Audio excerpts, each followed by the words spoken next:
This is a 2006 Subaru Outback. It's got the 2.5 liter 4-cylinder, the EJ25 in here, and it's got a rod knock. And it's got a really bad rod knock. I have a video I took on my phone I can plug in here.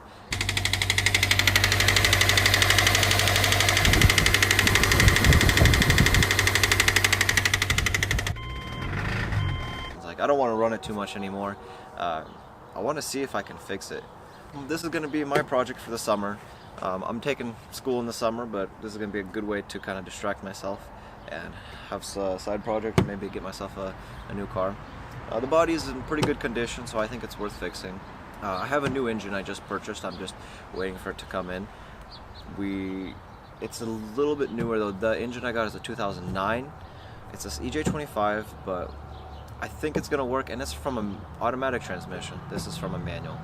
We're gonna see if that's gonna work or not, and we're gonna see what's going on with this engine.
We have both the engines here. So that rear one is the one that came out of this car. That's a 2006 EJ25, 2.5 liter, 4-cylinder Subaru engine. This is a 2009, same engine type, EJ25. The difference here, so this one's 2009, that one's 2006. Also, this is from an automatic, that's from a manual. I want to do a little bit of comparison here. I couldn't find any information online whether or not they're compatible, but I'm going to look around. If all the sensors match up, the holes to link it to the transmission, you know, cams, I know sometimes the cams are different, but I'm going to do timing anyway on it. If I'm going to put it in, I'm going to do timing and head gaskets because those go out pretty often. And probably the main crank seal, actually. There's some things that just go out on these cars pretty often. So I'm going to check those out and see what we can see if we can put it into this car.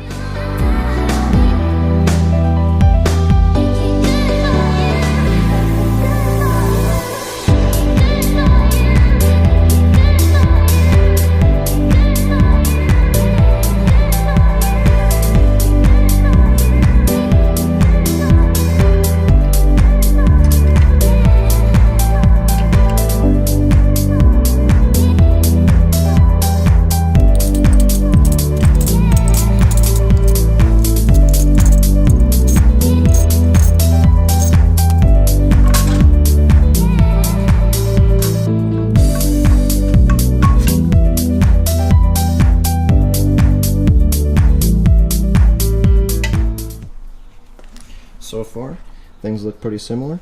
There's the automatic plate there. And there's a manual flywheel. The bolt pattern looks the same and everything else looks relatively similar. The transmission bolt pattern looks the same. Okay, now with the rear plates taken off, a little comparison. The automatic, the manual. So it looks like this hole up here that I was talking about is here as well. The manual one just has a rubber plug on it, and this just black is just bits of clutch, just clutch residue. I see no difference otherwise. Now let's see if we can get the flywheel onto the automatic engine. Oriented here. One thing I do notice, the bolts that are holding, see if I can get it to focus on the bolts. The bolts, this is the bolts for the automatic transmission, for the manual. We'll see if the manual ones will fit. They're much longer. The threads are the same, but they're longer. I guess they'll hold better too, but we're gonna find out. So far so good, they go in.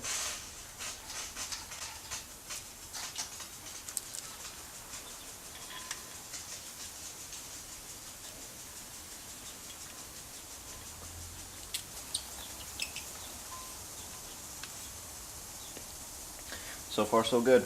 So I took off this sprocket here. This is the left one, and so behind the sprocket there's two bits of metal here that this sensor will be sensing. The sensor here will be sensing these two bits of metal. So if you're swapping engine from one car to another, if it's a different year, different configuration, it may be wrong and then the engine won't start. I had that problem once before, so I took this off to check it out, and it looks like on the other one it looks the same. I didn't have to take it off because if you take the sprocket and you just shine a light in on the side, you can actually see the groove here. But this was not a waste of time taking it off, because that way it gives me clarity of mind to know that this is not a problem.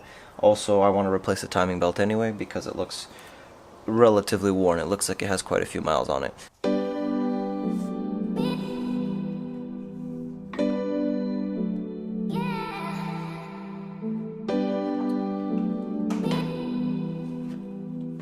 So pretty close to being done. Just gonna kind of go through a mental checklist, take a look at everything, make sure the engine is ready to go back in the car, and then it's going in the car. The AC pump has been disconnected. It stayed here in the car because it's good, it's working, and it costs a lot of money to get it fixed. So I just unbolted it, pulled it to the side. When we put the engine in, we'll just mind it, move it to the side, get it back in where it belongs.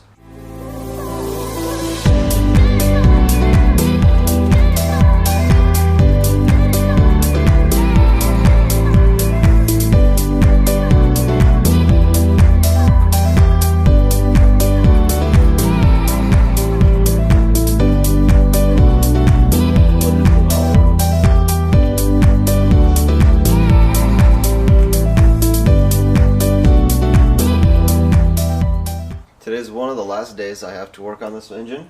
The engine is in. All I have left to do is secure the motor mounts, finish the cooling system. You got to get water in there, got to get oil in it, and got to get the air filter on and all the hoses and wires that attach to that. So we're almost done.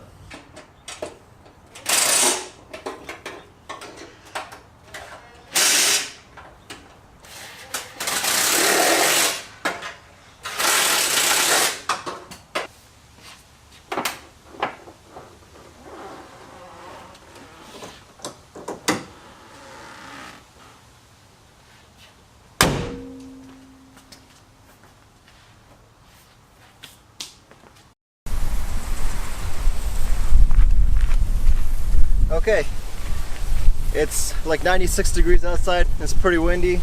I don't want to wait for the wind. I want to see if I can get this started up. I got all the small parts connected up off camera. Batteries in, we got coolant, oil, new oil filter, new fluids changed. Everything's plugged in. So we got fuel in the tank. We're gonna give it a couple cranks, see if we can get it to start up. Hopefully nothing will go wrong, but we're hoping for the best.